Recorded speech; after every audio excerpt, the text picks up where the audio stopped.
So a very good morning, good afternoon, or good evening to you all, wherever you are listening in from. And a warm welcome to this Nature webinar, Transparency in Nature Journals, What Librarians and Information Managers Need to Know. It's great to see that we currently have 83 attendees listening in. So thank you all very much for choosing to be with us today. My name is David Corbett, Customer Engagement Events Manager, and I will be your webinar host. First of all, it gives me great pleasure to welcome our speakers for the webinar.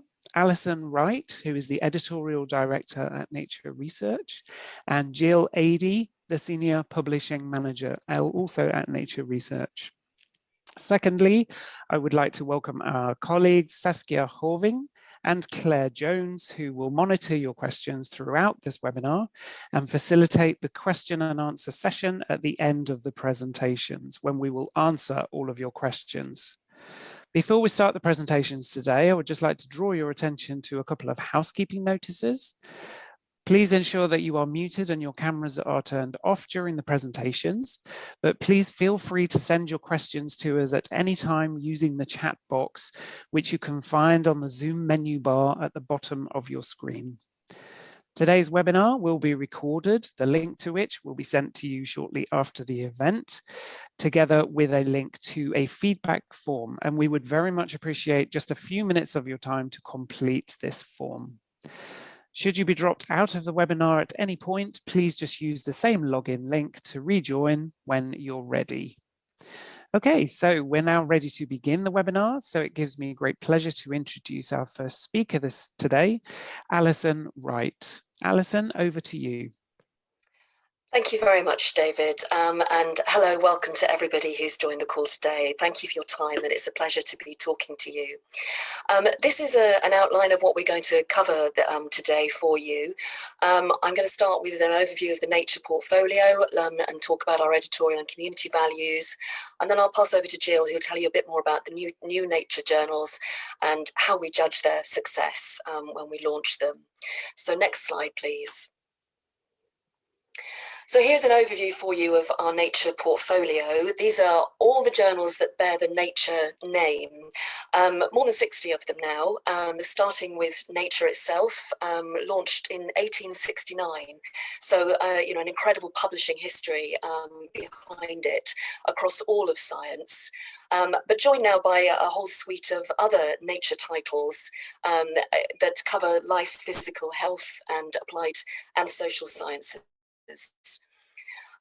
Nature is the oldest and sits at the top of our tree. It's the journal that is looking to publish exceptional research, so the most significant advances in any field of science, a real showcase for those discoveries and progress in science. Alongside that research, they also publish a wealth of other material, which might be news written by our in-house journalists, but also there's comment and opinion pieces. So coming from the community, working with the community, looking at all sorts of ideas, opinions, and drivers of future research that we also cover within the journal. Next up is the Nature Research journals, and these are Nature in miniature in a way. They're built on exactly the same model as Nature. They publish significant advances in research, so getting slightly more specialised than Nature, but still very, very major developments in each field of science that they cover. And likewise, they also have a wealth of other material associated with that comes out of the editors working with the scientific communities to address the issues that matter to scientists, whether it's about funding and the politics within a community, or whether it's science issues, such as, you know, the mechanism of high temperature superconductivity. Everybody argues about that. So we try to sort of, you know, distill that and reflect the breadth of opinion as a spur to the future developments and within particular areas and fields. So the Nature journals, the Nature Research journals, there are quite a few of them now, originally launched very much around disciplines like physics, chemistry. We have Nature Physics, Nature Chemistry. But in more recently, we've actually developed journals around themes such as climate change, energy, food, and water is our next title. We found a very powerful model here, I think, and something we very much enjoy creating. These journals, you know, they're not working to a discipline, they work to a theme, drawing in many disciplines.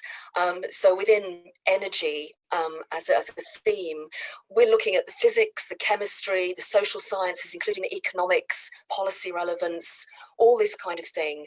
And it's a great thrill for us, I think, to pull that all together within a single journal, encourage that interdisciplinarity, the transdisciplinarity, to people to start working across the borders of their training, to work with other colleagues in wider disciplines. And that was really hopeful, I think, for you know, how we drive progress towards things like the Sustainable Development Goals that the UN has created.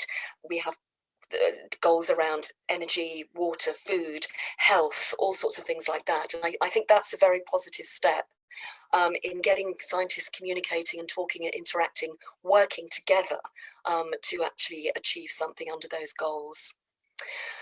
Next, there are our nature reviews journals, and these are rather different titles. They don't publish the primary research. They are publishing, as the name suggests, review articles. So they're really offering in-depth analysis and opinion on key topics in the field in a very complementary way to our research journals and Nature itself. And finally, the last title that bears the Nature name is Nature Communications. This again is multidisciplinary, like Nature, but this is actually a fully open access title. And again, it's looking for significant research, perhaps not of quite the same significance of the research journals or of Nature, but still very, very significant developments in the scientific fields. Next slide, please, Jill. This slide just outlines a little bit more that sort of complementarity of our research journals versus our reviews journals. So as I said, the research journals are very much about the primary research. The backbone of the journal is the primary research that appears in the article format. So an article is a novel research study, high quality and general interest. So this is research that is submitted to us. Authors come to us directly with their research that they've completed and written up. And then the editors work to administer the peer review process, take the manuscript through peer review, decide on the eventual publication. And through that process, there is a lot of work going on because, you know, I think in the last decade, certainly, we've seen a very, very big increase in the drive within our journals, but worldwide, to really push on reporting standards, ethical standards. So we do a lot of work with our reviewers, with our authors, to ensure that we're meeting those standards, that the research is as clearly presented as possible, that data is available to support the conclusions of the paper.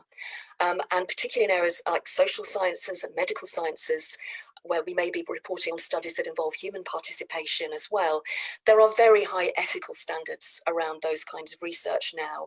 And so those are the kind of things that we are checking and reinforcing all the way through that process. And this is our commitment to, you know, really improve the rigor and reproducibility of the published literature. Reproducibility is key in science. It really isn't science if it can't be reproduced.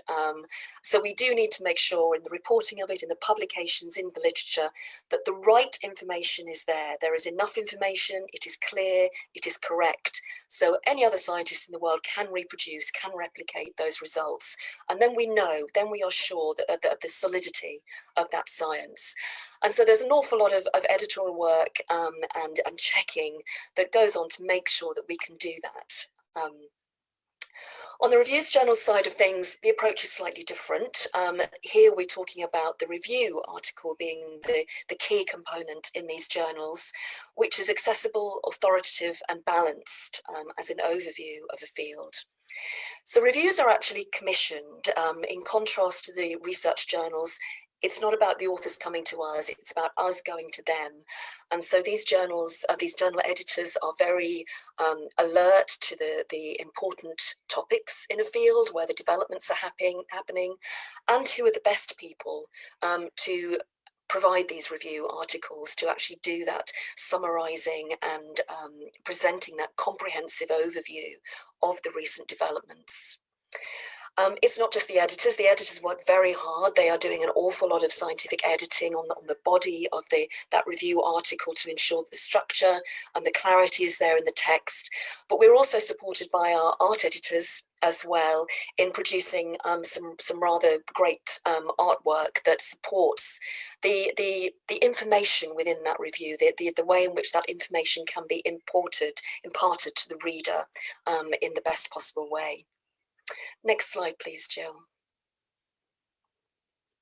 Thank you. And this slide just covers our routes to publication in the Nature journals. We are transformative journals now, so Nature and the Nature Research journals, the ones publishing the primary research, we have transformative status. This ties in very much with the overall Springer Nature mission of driving open access publishing, open science broadly, which is about open data and open processes, but particularly open access.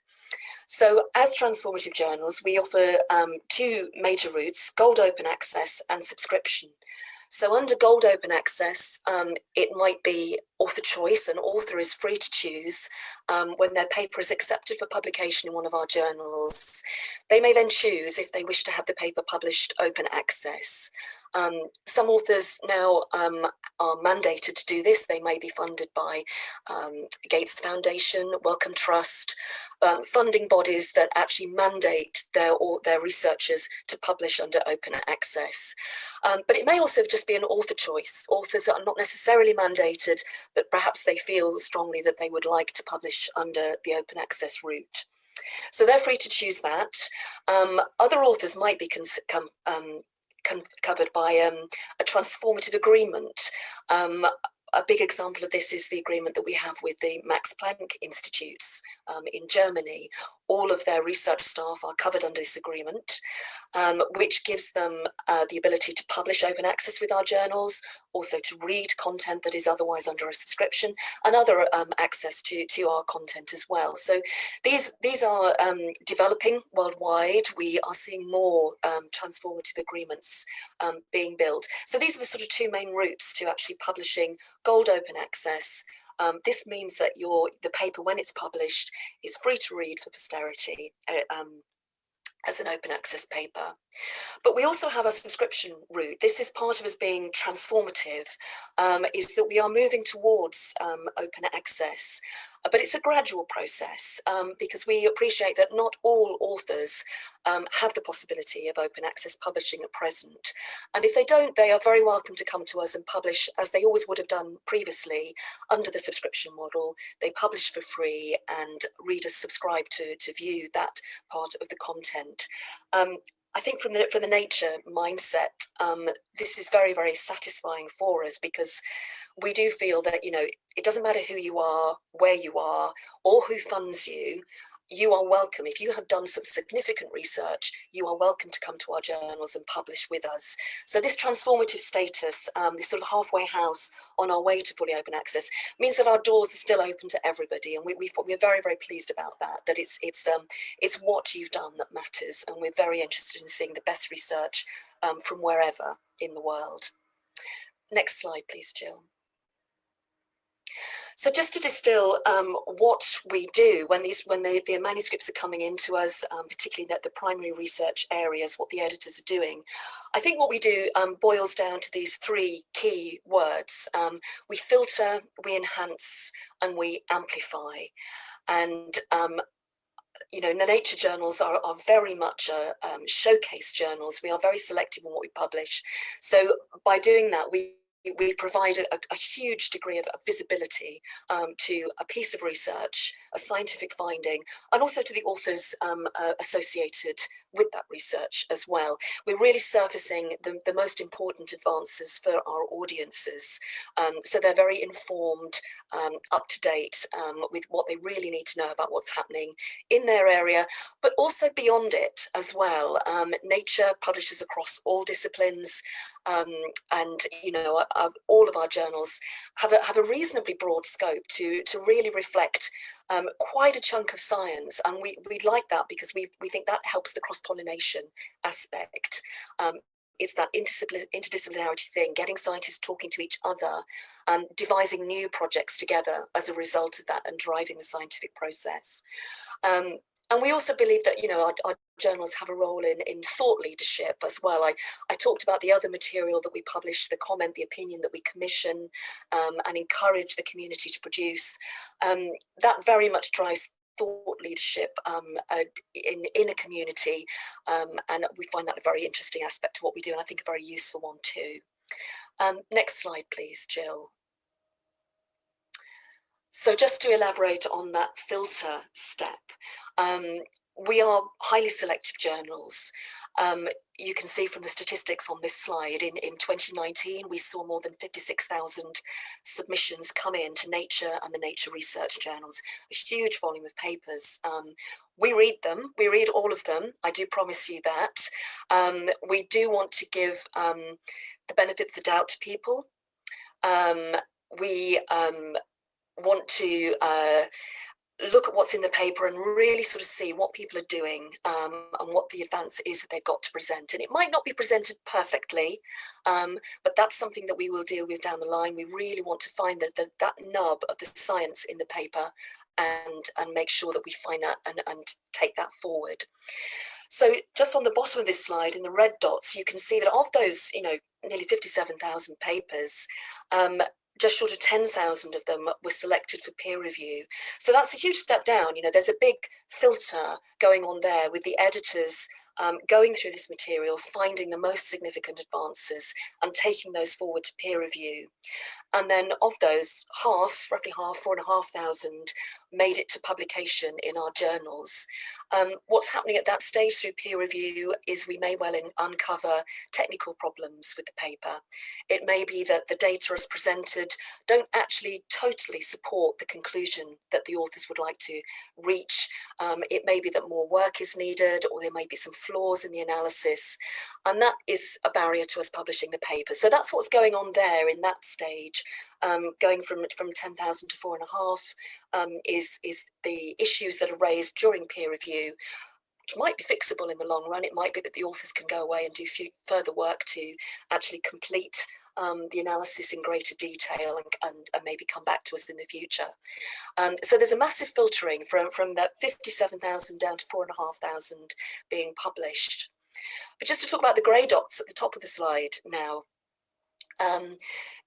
17,000, more than 17,000 manuscripts were transferred to other journals. And this is something that we very actively do as editors. If we are reading that manuscript and feeling that we can't offer to publish it within our own journal, we think hard about whether there is another journal within the Nature group that could publish this paper that would be interested. And if so, we offer a transfer to the author. We give them a link. It's very simple to do. They just have to click the link to move their paper to another Nature journal and be considered for publication there. And we see nearly 4,000 manuscripts published through that route, more papers that came in through that route. And these are the ones that got published in the Nature journals. We have a wider family beyond the Nature brand, of course, including communications, biology, physics, chemistry, scientific reports. So, you know, of those 57,000 that started with us, the vast majority will actually be offered somewhere to go as a publishing route with us. Next slide, please, Jill. So who's doing that filtering? Well, it's our professional editors. We have 193 of them in-house, a very, very significant number of people. They are all PhD trained and usually have postdoctoral experience as well. This is hugely important. You know, they are subject specialists. They're trained to a very high degree within their subject, but they've also got experience in their research community. They know how the research community works. They know what the issues are, what the concerns are, what makes those researchers tick. And that's key, again, in the way that we handle the papers, but also the way that we generate other comment, opinion around all of that. It's about really knowing our research communities. And so our editors, you know, they come from those communities. They always, throughout their careers, feel very connected to those communities still. And we regularly do outreach. We attend conferences with scientists. We do lab visits and visit university groups as well, to be in touch, to keep in touch, keep up to date, and keep in touch with those communities and knowing what's going on within them. So this is what really helps us to do that filtering. We do know what we're doing there. We know what we're looking for and how to handle that. We have a huge amount of support from our art production and copy editing staff as well. Jill, could you just jump to the next slide? These people have a huge role in developing, and this is the real enhance aspect of developing our content. So here you can just see a quick example of well, what we started with and what we published. So we have a quick sketch on the left. This might have been drawn by the editor or the author. Just kind of sketching out roughly, this is the kind of thing I want to convey in this figure. And this has been developed between the editor, the author, and the artist to actually arrive at something that is eye-catching. You know, it draws the eye, but it's captured all that information. All that text is very, very clearly rendered, and it's enhanced with the imagery that's been added and the shaping that's been done on this image. So you see where we start, you see where we finish, and you see the efforts that those art editors in particular are making. So just to go back a slide, Jill, if you would now. And so they, with the production editors who are in charge of the layout and our copy editing staff who look after the text, make this research accessible, readable, and I do love this word, beautiful. They do make it beautiful. And this applies as much online as it does in print. We print less than we used to now. A lot of our products are online only, but the look of this to aid the conveyance of information, to help the reader get what they want from this material, this is absolutely crucial to enhance the presentation in this way. Our unsung heroes are our 38 editorial assistants who are wonderful and support us and our authors and our reviewers in getting through to publication. And finally, the others are our 3 press officers. And if you could move on to 2 slides, I think, Jill. Now the next slide with 2 on, that's it. Our press officers are the people who have a key role now in the amplify step. So the Nature research published in our Nature research journals and Nature itself gets talked about. 3 million Twitter mentions, more than 70,000 Facebook, 71 blog mentions, also Weibo as well. You know, it really does get talked about. It's noticed in Nature journals. And our press office are very, very key in this. All of our papers that are published are notified to journalists. Every week we have a press site, journalists register there with us, and they have access to all of the research that we publish there. We provide press releases for a significant number of those papers, just to provide additional information, draw more attention to the most significant results that we think will be of interest to the broad media. But also, they sometimes do press briefings as well. So getting together journalists and our editors and authors to actually have a question and answer session and have a real briefing around a paper. We'll do that for the most significant research, but we'll also do it when results are sensitive. And it's very, very important then how that message from the research paper is conveyed out into the wider media. And, you know, we have a responsibility there. Journalists are very, very busy people. We have a responsibility to try and get clear and accurate information into their hands so that the right story gets told through the media. So you can see some numbers there as well. The Nature journals compared to typical journals, greater on the altmetric scores, higher citations, and also the downloads. You know, the number of people who actually look at this information, download it, read it, is significantly higher for the Nature journals, which we're very, very, very proud of indeed. Next slide, please, Jill. And I think this is where I pass over to you, Jill, so I'll disappear. Thank you. Thanks, Alison. That's great. So what I'll do is I'll just start, sorry, I'll just move these things out of the way. I'll just start with an example. So I'm going to cover on the next 3 slides, I'm going to have 3 examples of the reach, impact, and influence that the articles published in Nature Portfolio can have within their research communities, but also without their research communities as well. So, for example, to the general public, in the form of research informing policy, for example, or the impact on the authors themselves post-publication. So what I want to show is how vital it is that researchers can access this important and impactful content. So I will also then spend some time showing you some different articles and the different impact that they can have as well, and how we optimize this as their publisher. So let me just jump to this example first. So this is a really good example of the Amplify work that Alison just described. So let me give you some background to this article. So it was published in Nature Aging. Nature Aging was launched in 2021, and this was published in the launch year. So it goes to show that the content in the launch journals is immediately relevant.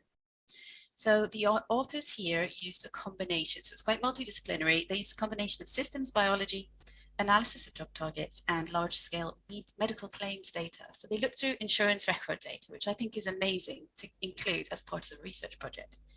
And what they did was they identified sildenafil, which is also known as Viagra, as a candidate drug for Alzheimer's disease. So this is extremely interesting. It's a well-known drug, it's a really well-known disease, but they hadn't previously been linked. And it uses this really interesting multidisciplinary research approach as well. So you can imagine that this article was going to have a lot of media attention anyway, and it did, and it was big and it was global. And we can see the altmetric score is 2,608, which is really high, especially for a new launch journal as well. And it goes to show just the impact and the reach that it can have. This one even had a YouTube explainer video, which I thought was brilliant. It had more than one, actually. I think if you've published a research article and you get a YouTube video dedicated to it, then that's pretty cool. So my next example, this was an impact on policy. So this is a really lovely article, and I urge you to go and look at either this article or the article in the New York Times, which I'll talk about as well, because it was so beautifully captured. So this is a perspective, so that's a type of review. It was published in Nature Sustainability in 2019. It controversially suggested that Greenland could potentially benefit from the consequences of climate change by supplying an increasingly starving world market with sand. So the author in this quote below discusses the media attention that was received post-publication, the number of interviews, the media spotlights. They also had a piece written in the New York Times, which I mentioned briefly. So it had an interactive article, which had absolutely stunning visuals in it as well. So I urge you to go and have a look at that just for the visuals. But what's really inspiring here, and what I want you to take away from it, as well as all that, was that the real life impact that this had. So 5 of the total 7 parties in the Greenland government decided they wanted an economic assessment of the potential of sand exploitation in Greenland following this publication. This is a really good example of how Nature Portfolio can amplify high quality research and ensure it reaches the right audience and the real life impact that it can have. So here's the third example that I have. And this is from Nature Biomedical Engineering, also a new launch journal. This was launched in 2017, but this article is from 2019. It's about a microfluidic chip which mimics interactions between microorganisms and host tissue in the human gut. So they called it an intestine on a chip. The impact here was not the readers, but actually the authors themselves.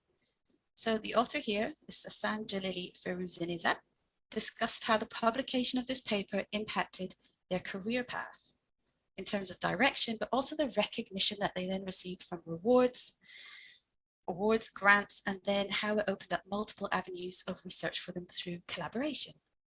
So researchers that were reading the article were engaged, and they were able to reach out and offer collaboration as well. So I'm going to change tack a little bit and talk about why we launch new journals and how do we know if they're successful. And I'm going to have a few case studies from that as well. So first of all, an overview of all the new launches since 2015. So that's when we started launching new titles. So we have 25 of them here. they actually fit quite neatly into these three categories. And that's how we approach new launches. So the first one here is responding to the research community. So for example, Nature Plants, which is on the, this is on the left-hand side box on this slide.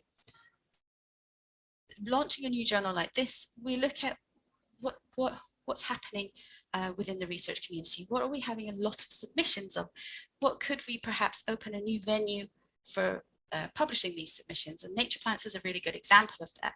So just the volume of plant research that we were receiving meant that it really made sense to launch a journal which only published this type of research in 2015. Another example is extending into new communities. So with plants, we were already publishing a bit of plants. New communities are things that we're just not covering at all at the minute. So I have Nature Reviews materials, for example, on here. We were already covering materials research, but not necessarily reviews on that topic.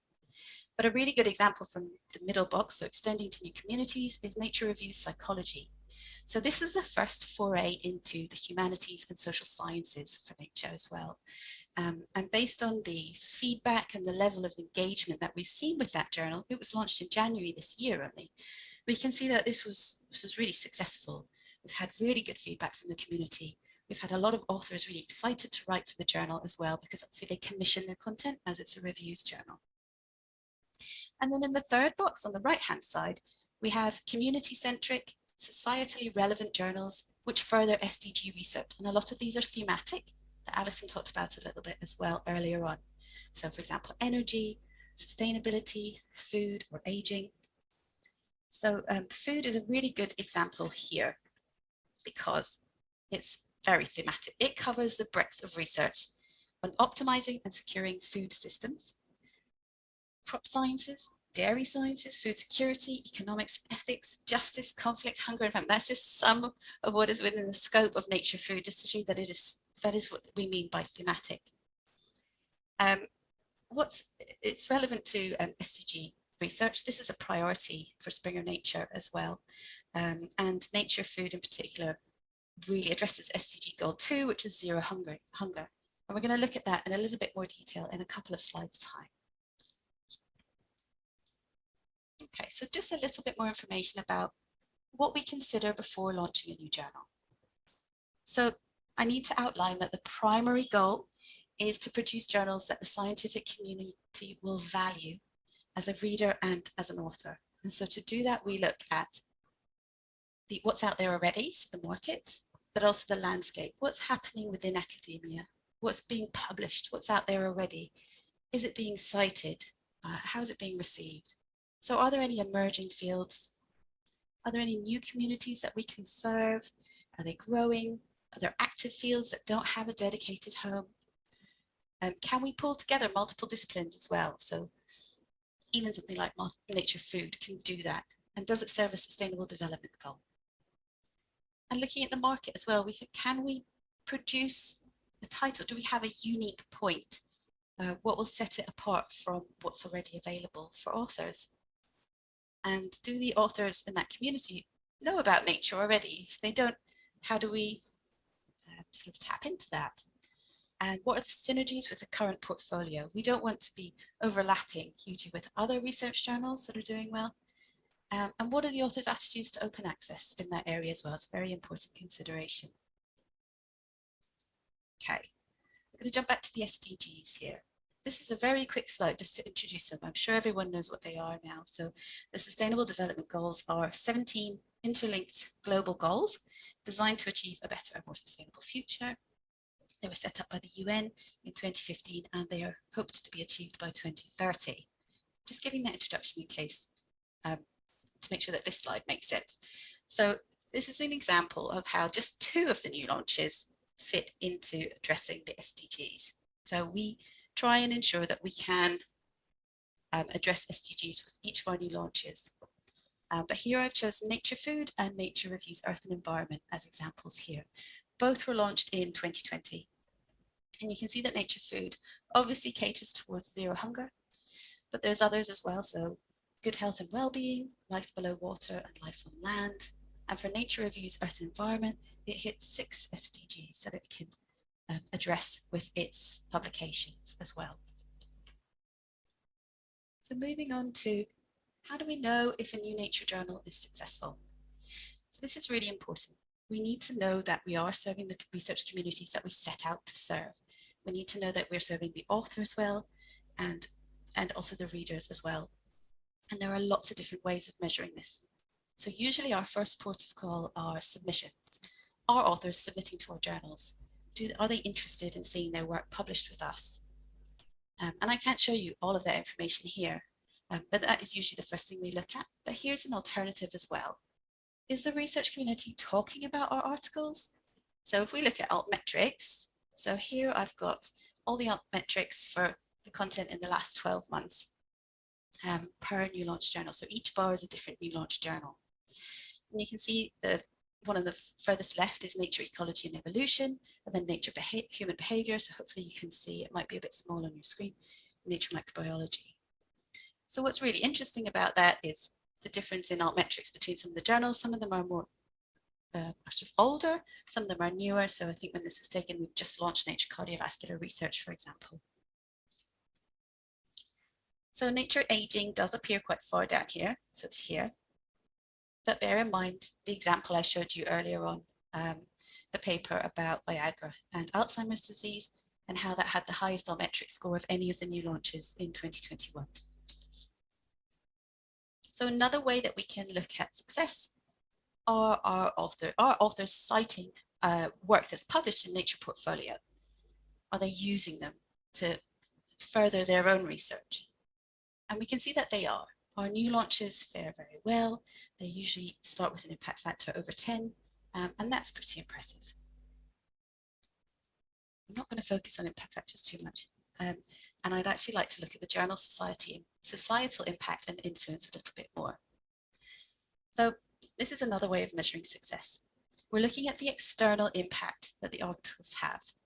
And this looks at the number of policy mentions that the new launches have had. So policy mentions means how many times in the last 12 months were articles from the new launches mentioned in a policy document. So for Nature Sustainability, which is the bar on the left here, we've got 399. So articles in Nature Sustainability were mentioned 399 times in 399 different policy sources. And policy sources are those that are designed to change or otherwise influence guidelines, policy, or practice as defined here on the slide. So that could be government guidelines, reports, white papers, independent policy institute publications, and so on. And I'd just like to pull out the example of Nature Sustainability because it does exceptionally well here, as you might imagine. So this is a case study. So this article looked at how, on a global scale, Indigenous lands are critical for biodiversity conservation and cultural survival, but at a local, subnational and national scale, both are often threatened. And this article in particular had been mentioned in 39 separate policy documents since it had been published. And I've just screenshotted some examples and put them below. So they came from the World Bank, the FAO, UN, and Stockholm Environment Institute there as well.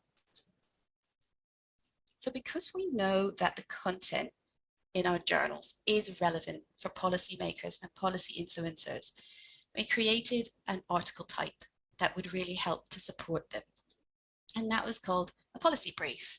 Now these started at Nature Energy, and this example is from Nature Energy. And what it is a 1 to 2 page summary of a paper, and it's written by the authors with help from the editorial teams, and it pulls together the key points from that paper and what might be most useful for those readers.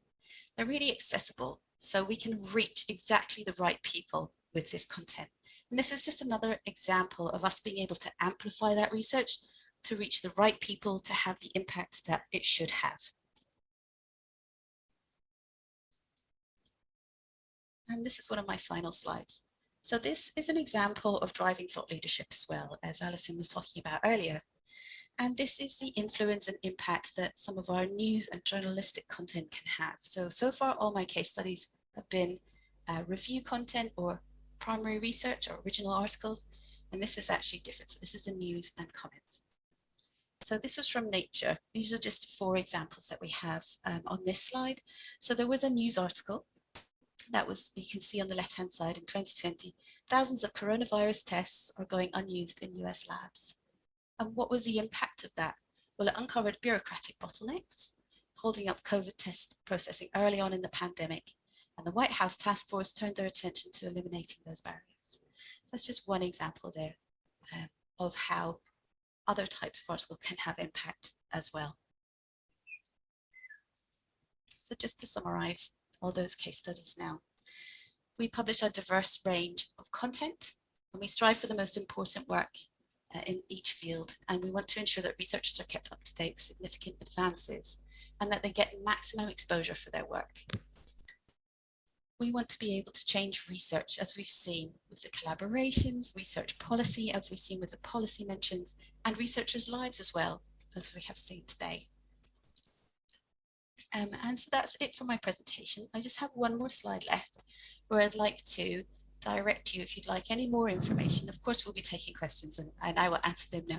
But if you wanted any more information about the journals, I would like you to go to the Librarian portal, and it has a good overview of the Nature portfolio and also very specifically on the new launches for that year as well.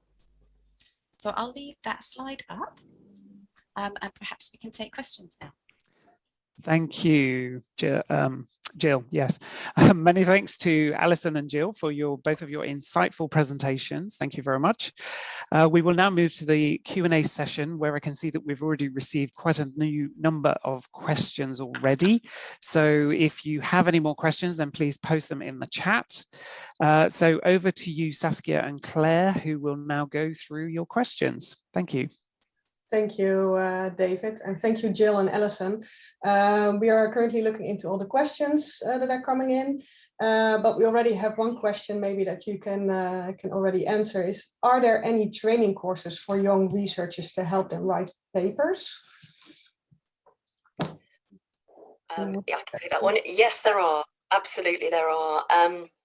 We have something called Nature Masterclasses, which can be delivered in person, or they are available online as well. There are online modules available, and these are exactly that they are intended to train young researchers in the best techniques for writing research papers. I think it's a key part of making sure that we hit those standards of reporting that get clarity and everything else.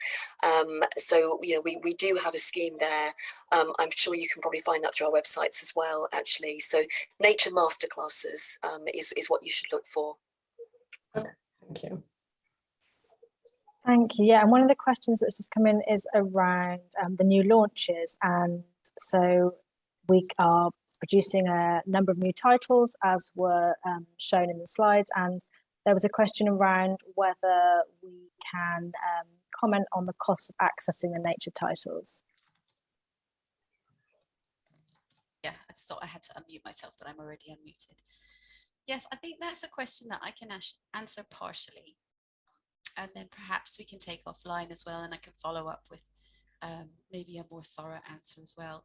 So regarding the costs of the Nature journals, there's a couple of things that are taken into account when working out pricing for Nature journals, including the volume of the content, its usage as well for that particular institution, and the wider community value of that journal in particular.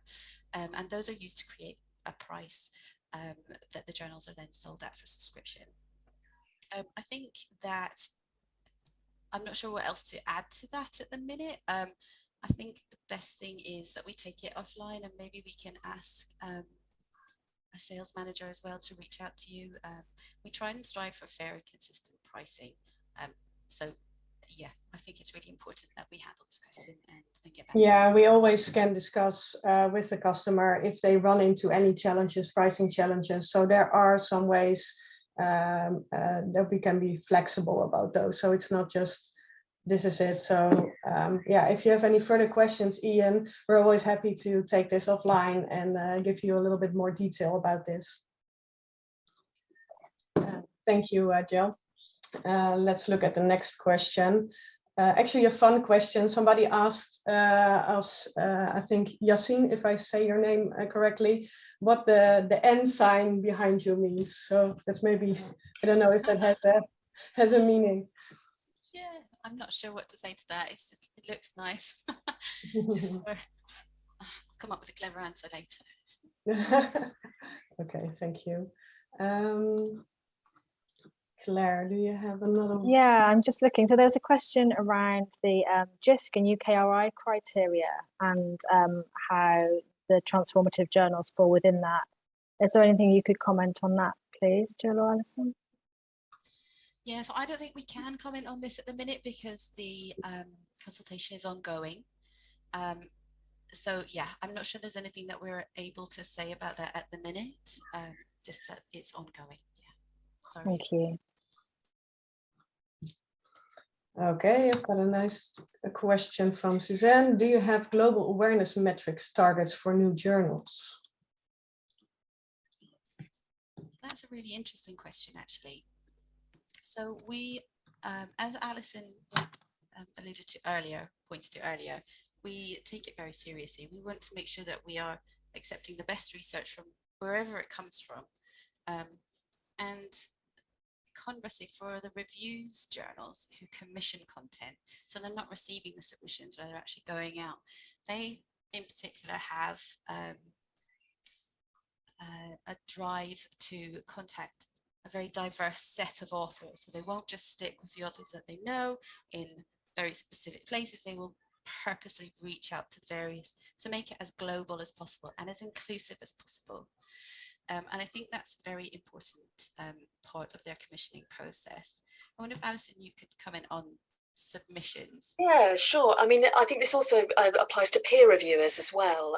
All of our journals very actively seek to worldwide for our peer reviewers. We're very, very mindful of, you know, a historic sort of, you know, Western centricity to research and publishing, and we're very, very mindful of reaching global South and you know.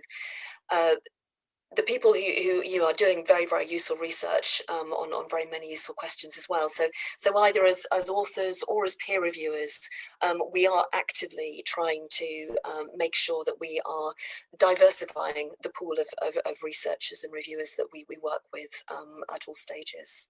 Yeah. And just to add one last thing to that as well, we do monitor the submissions and where they come from as well. So we're able to see an overview of that for the new launches quite regularly. I have a related question here actually around the submission process. So a question around, do we talk about the average time of review from submission through to publishing for each journal? Is that available? And also the acceptance and rejection rates? I want to say yes. I think they are, and I'm just trying to. I think there is a web page somewhere where we do have sort of metrics for our journals, and I think those data are available on the website. Jill, I don't know if you can be more specific about where to find it. I can find the link actually. We do have a metrics page, which I think should be on there. And then for the second part of your question, the time from submit to publication is on each article, so you should have that information as well. Thank you. Saskia, are you seeing any additional ones? Yeah, lots of coming in, sorry.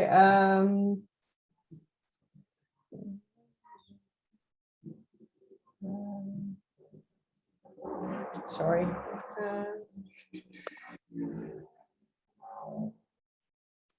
Let's have a look. Somebody's asking if there's a journal for computer technology. Yes, possibly. It depends quite what you mean there. We do have two titles. We have Nature Computational Science and we have Nature Machine Intelligence. So, you know, the computational science aspect where in, you know, various different scientific disciplines, but where it is about computational techniques. We have a journal that covers that, and the Nature Machine Intelligence is addressing the bigger question around artificial intelligence, machine learning, all those kinds of things as well. So so we certainly have those aspects covered. I'm not sure if that covers enough of computer technology for you, but we certainly do have those titles available. I've got a really interesting question here from Beth. She's asking about diversity in our panels. So how do we present diversity in our editorial board members and our reviewers, and how do we kind of strive for diversity in those fields?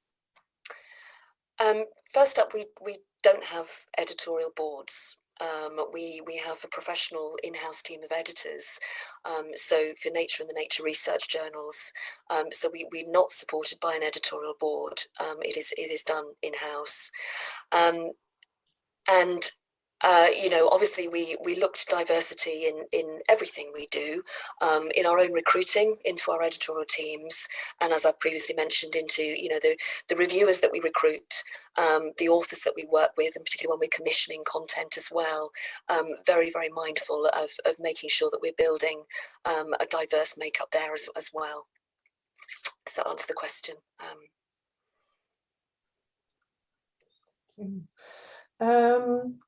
Another question about open access. Is there an intended time frame for becoming full transformation to open access for the Nature and the Nature Research journals? I can take that one. So no, we don't have a predicted time frame for that flip. We have some criteria laid out by Planis at which point journals should flip, which is when I think 75% of their content is OA, and obviously once we reach that point, that is when that will happen. But at the minute, we're 1 year in. We actually have recently published a report which you can take a look at for a bit more information here as well. Okay. So you said 25%, that's what we're aiming for right now, right? 75. Oh, so 75, sorry. Yeah, that also answers another question. Somebody asked what the percentage of articles are published open access in Nature Journal. So I think we answered that question. That's quite different actually, and interesting. Oh, sorry. It's really varies by topic. So I don't have the figures to hand, but for example, we see that in the field of genetics, we have far more OA than say in, I can't think of a test where we don't have maybe physics, I'm not sure, but it really varies by topic, and it's really hard to give you one number that would summarize all of it anyway, because it does vary so much. And is there a reason for it, that it varies so much? Or yeah, it's research community, and the demand from the research community as well, and what exists therein already, what the funders for that research community mandate as well, so it can really change based on that. Okay. Alison, would you add anything to that as well? Or? No, I wouldn't actually. I was just actually going to dive back to the previous question, because I noticed Beth followed up that the how do we do the diversity thing. So if I just pop back to that briefly. We search very hard for our reviewers and the authors that we commission to write, and so we use websites. We search around the globe to track down the researchers in institutes worldwide, find out what they're doing, and whether they've got the right expertise to work with us.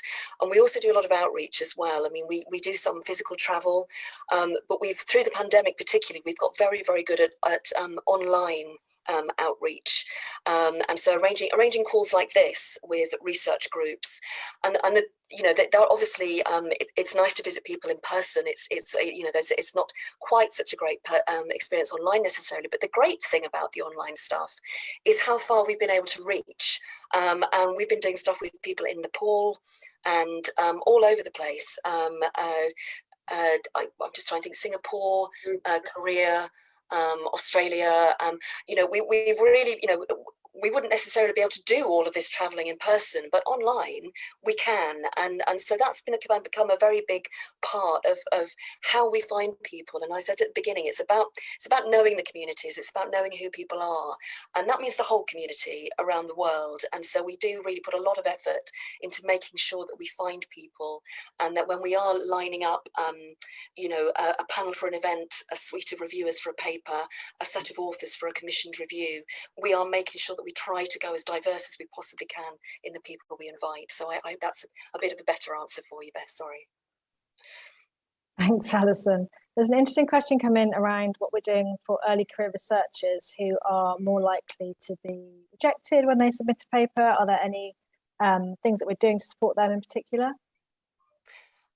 We absolutely do support early career researchers. I would say they are not more likely to be rejected. We try to be very careful of all those submissions that come into us. We read them because it doesn't matter who you are, you know, it's about what you've done. And you can be the most senior professor and you don't get your paper into Nature because it's not a significant enough result. You can be the most junior early career researcher and you do get your paper into Nature because what you've done is that important.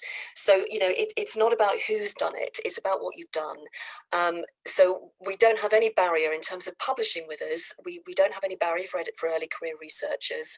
But actually, just going back to that diversity point as well, actually early career researchers is another aspect of diversity that we try to address. So we're also very active about trying to find reviewers particularly who are early career people. I know that our reviews journals have been running a scheme whereby, you know, they will invite you know, a well-respected academic to be a reviewer.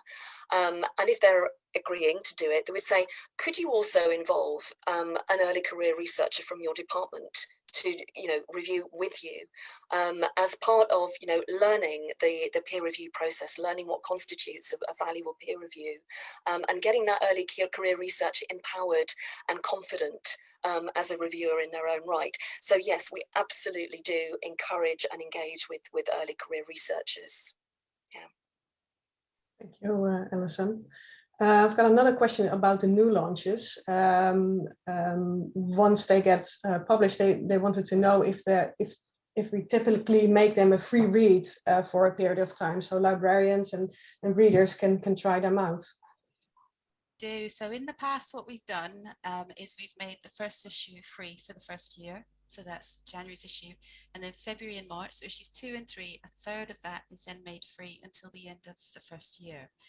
So that gets reviewed every year. It kind of now depends on also how much OA content is published in the first 3 issues of the journal as well. So we'll take that into account.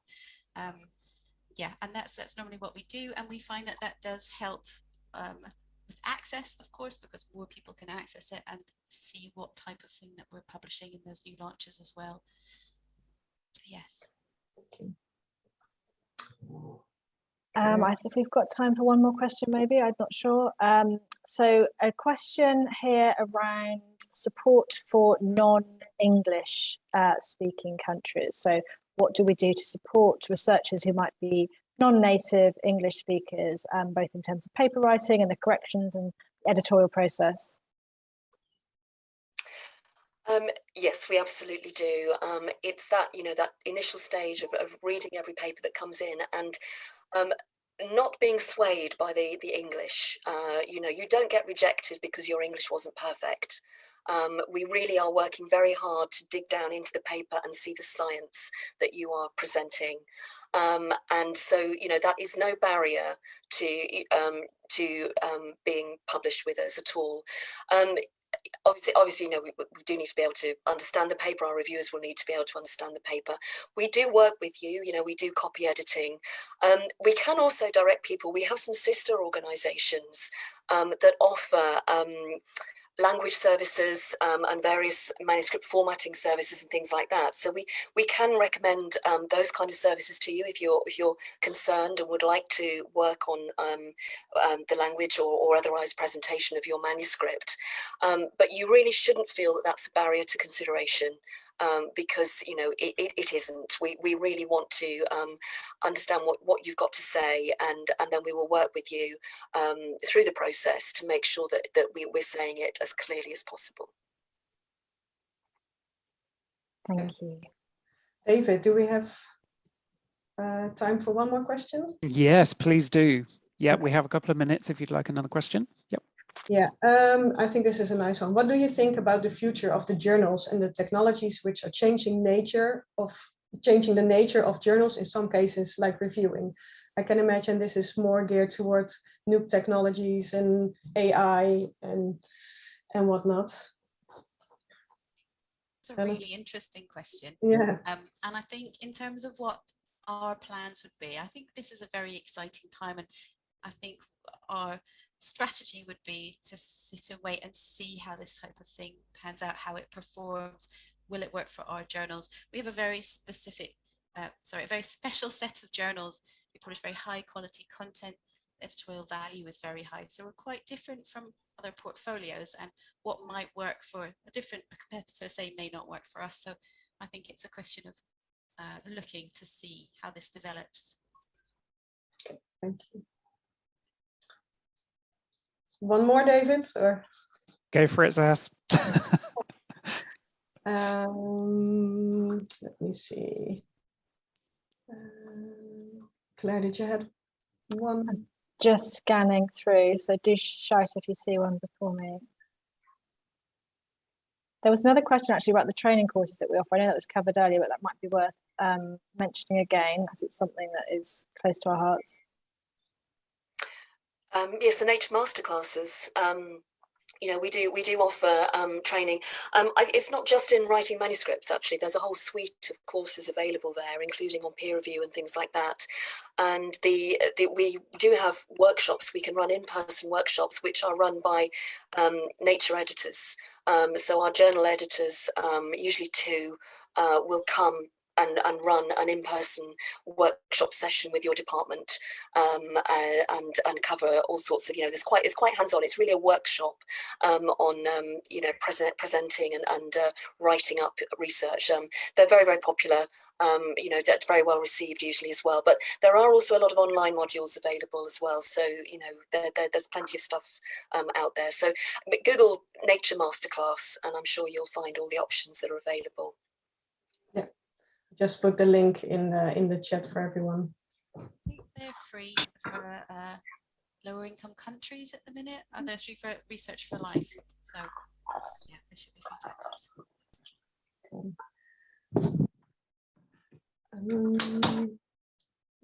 That's great. I think we better wrap up, if that's all right. So thank you very much to everyone. That's been amazing, absolutely amazing response. So thank you to Alison and to Jill for your excellent presentations, thought-provoking presentations, obviously. Saskia and Claire for facilitating the Q&A session, and to all you attendees for your attention and all of your questions. Thank you very much indeed. As I mentioned before, we will send you a link to the webinar recording and a feedback form within the next couple of days. So that just leaves me to wish you all a very lovely day wherever you are and whatever time it is. Thank you and goodbye. Thank you. Thank you. Bye-bye.